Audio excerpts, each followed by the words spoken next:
Vamos voltar para a política. Assim como o MDB e PT, o PSDB perdeu espaço e influência no Congresso Nacional.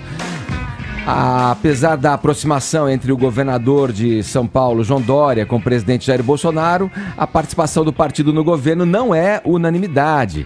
Em entrevista ao Estadão, o senador Tasso Gereissati, que liderou o movimento para que o PSDB desembarcasse da gestão de Michel Temer no ano passado, destacou que a única afinidade entre tucanos e bolsonaristas é na política econômica. Vamos ouvir o Caio agora a respeito. Quais foram os destaques dessa entrevista, Caio? E por que, na tua opinião, o PSDB se perdeu tanto desde aí a queda do Partido dos Trabalhadores? Não dá para saber qual é a cara mais que tem o PSDB, né? Eu acho que a população se tocou. A expressão é exatamente essa, de que a polarização PT e PSDB, ela era uma forçação de barra, né?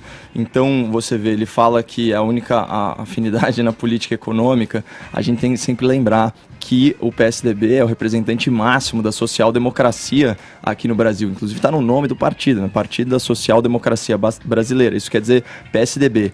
O Paulo Guedes, por sua vez, o nosso super-ministro da Economia, ele é um liberal. Né? Tanto que ele disse no discurso de posse dele que nenhum país resiste a sucessivos governos social-democratas. Por quê? Porque a social-democracia se especializa numa redistribuição de renda e pressupõe um certo gigantismo estatal, certo? E de onde que vem essa receita, essa renda? Justamente de políticas mais liberais. Então você acumula capital, acumula caixa e depois redistribui ele e uma hora o dinheiro acaba. Deixa eu só colocar uma parte aí, já que você colocou dessa forma, mas é curioso pensar que a economia foi acertada e arrumada num governo do PSDB, tanto que é acreditado até hoje a questão da melhoria econômica ao Fernando Henrique Cardoso, né, no governo do PSDB. Por né? isso que se chama de neoliberalismo, é um liberalismo implantado pela metade por necessidade e não por convicção política, e que foi o que viabilizou, como você bem colocou, uma certa estabilidade. Mas de nada adianta isso se carga tributária continua subindo e se a expansão de gastos, que é o mal maior descrito pelo Paulo Guedes, fica completamente desenfreada, né? A social-democracia e todos esses projetos assistencialistas, essa visão de mundo e de governo, começa mais firme no governo do Fernando Henrique e depois é levado ao paroxismo do governo lulopetista, aí com um viés mais socialista e sindical. Para quem quiser conhecer a origem comum de PT e PSDB, eu recomendo a excelente série dos jovens cinegrafistas e documentaristas do Brasil Paralelo, chamado Teatro das Tesouras. Vale muito a pena ver, é dividido em capítulos conforme as eleições de 89, 94, 98 e por aí vai até 2014, muito bom. Agora eu queria dar 2 destaques aqui para as falas do senador Tasso Gereissati.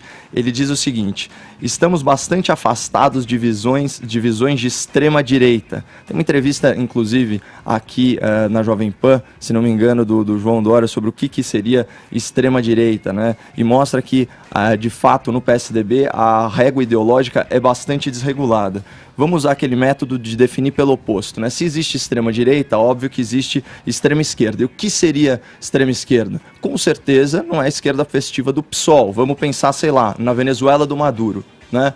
Por essa régua, o que é uma extrema-direita? Seria, no caso, a ditadura, por exemplo, do Pinochet no Chile, nos 70 e 80. E os extremos políticos, Edgar, eles costumam ter um ponto de contato justamente no autoritarismo, na supressão das liberdades individuais e das liberdades coletivas. E pela visão nacionalista, né? Exatamente. O governo Bolsonaro, ele quer tirar protagonismo do Estado, quer reduzir carga tributária, quer fazer ajuste fiscal, quer deixar o Estado no essencial. É ridículo falar que um governo que tem aí na dupla de ataque Moro e Paulo Guedes é um governo de extrema direita. É muita imprecisão, se não desonestidade intelectual. E o outro ponto sobre política externa diz o seguinte, o senador Tasso Gereissati: o problema não é só a imagem externa arranhada. O país está sendo levado ao ridículo. É uma visão, inclusive, diferente da visão do Paulo Guedes, que é totalmente globalista.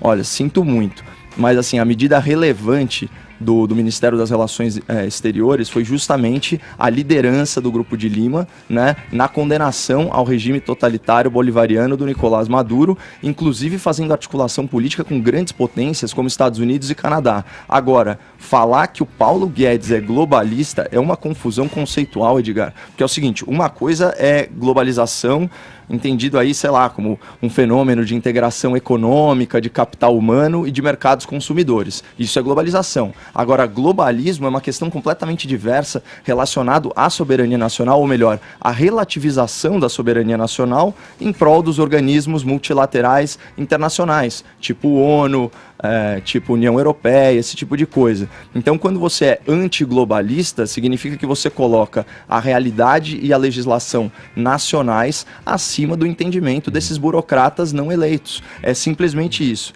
Então, o que eu acho que é importante pontuar aqui é que essa visão de social-democracia, então, vamos dizer assim, globalista, de redistribuição de uma riqueza de forma completamente artificial que onera o Estado, isso está fadado ao fracasso e o senador parece que não está fazendo uma boa análise da conjuntura global ou conjuntura nacional que a gente está passando.